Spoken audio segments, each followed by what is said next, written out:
Hello friends, NABARD Bank Chairman Chandala recently stated that the total credit to agriculture exceeded its target of 16.5 lakh crores. So it has reached around 17.09 lakh crores, of which 7 lakh crores has been given for agri-infrastructure and 10 lakh crores has been given for crop loans. And during the April 2021 to February 2022, Centre's total capital expenditure has been increased only by 16.5%, but during the same period last year it was around 28.7%. So this is only 18.7% of the budgeted estimate. During the semiconductor conference, our Prime Minister stated that he was looking forward to practical suggestions from tech industry and other stakeholders to how to make India's hub for semiconductor production.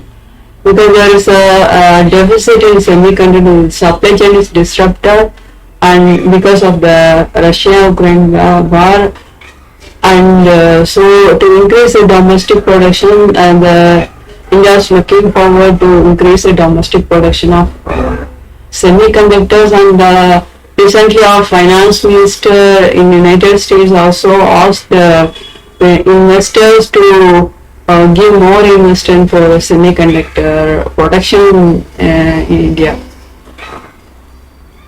And RBI recently released the report saying that the Indian economy will overcome the COVID pandemic losses only by financial 2035. Because in addition to COVID pandemic, the Russia-Ukraine war, because economy is disrupted because of that, and also the policy normalization in USA. That is, USA is going to increase its interest rate. So that is all going to have an impact on India's economic recovery. So it will recover only by 2035, RBI has stated. Recently, there are incidents in many places in India of electric vehicles catching fire. So our Minister Nitin Gadkari stated that he is going to set up an expert committee to inquire into these incidents and make recommendation for remedial steps. And he also stated that the heavy penalty will be imposed on the recall of the defective vehicles will be ordered. And also 3-strike policy will be followed for electric vehicle manufacturers. Quarterly employment survey for the October-December quarter has been released. And the data showed that even though the COVID wave was moderated during this period, the employment situation improved only marginally. So this quarterly employment survey provides short-term assessment in organization or establishments employing 10 or more workers, mostly in organized sector and also unorganized sector. Data will also be improved. So it is released by the Labor Ministry. Employment in 9 sectors is found to be around 3.145 crores in the October-December quarter, which is only a 39,000 increase. So unemployment fell in the sectors like trade, transport, and education. It has been. And Indonesia has recently decided to ban the export of refined palm oils, so that could increase the price of palm oil by 10 to 15%. Commerce Ministry recently found that many commodities items like gold, natural gas, crude palm oil are increasingly imported in India. So they have they decided to encourage, they say that they are going to encourage domestic manufacturing of this product in the coming months. Center is yet to give to 70,704 crore as GST compensation to states for the financial year 2022. Because of the Russia-Ukraine war, the wheat export has been, wheat supply is affected in many places. So India is going to increase its wheat export, but there are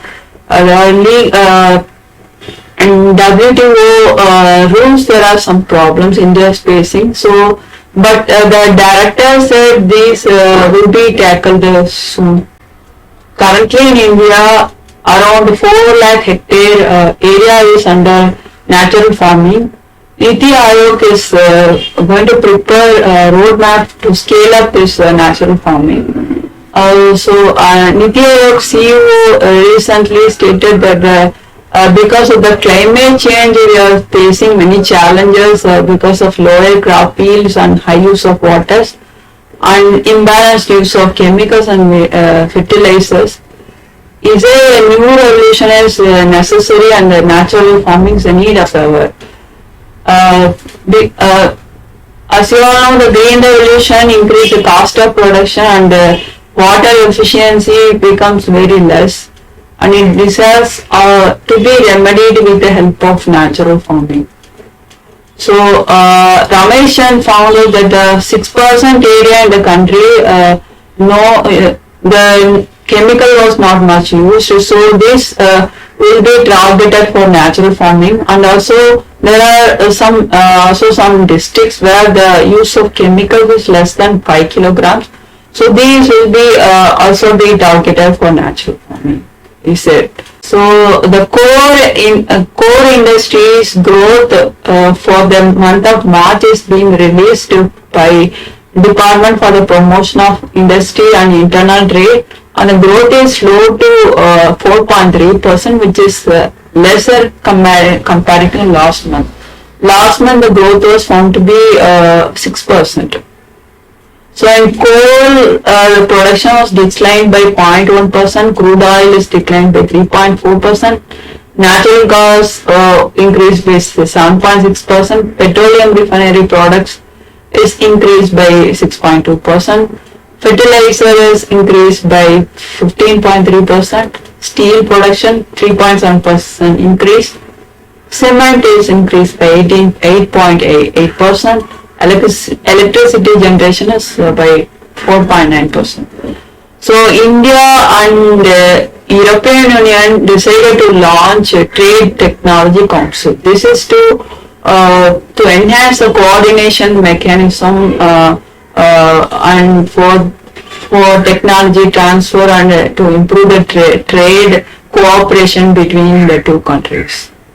So there is a shortage of coal because of the Russian-Ukraine war. So this is going to increase the power sector. This Rajiv Kumar stepped down as vice chairman of the Niti Aayog, and new vice chairman is Suman Bedi.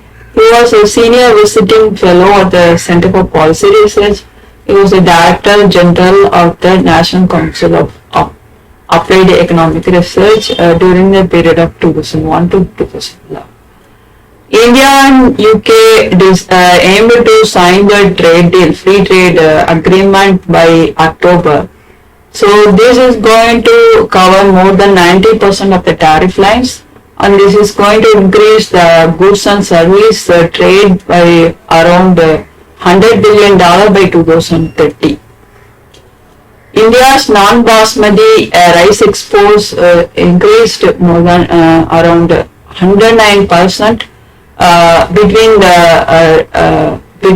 2013 to 2022.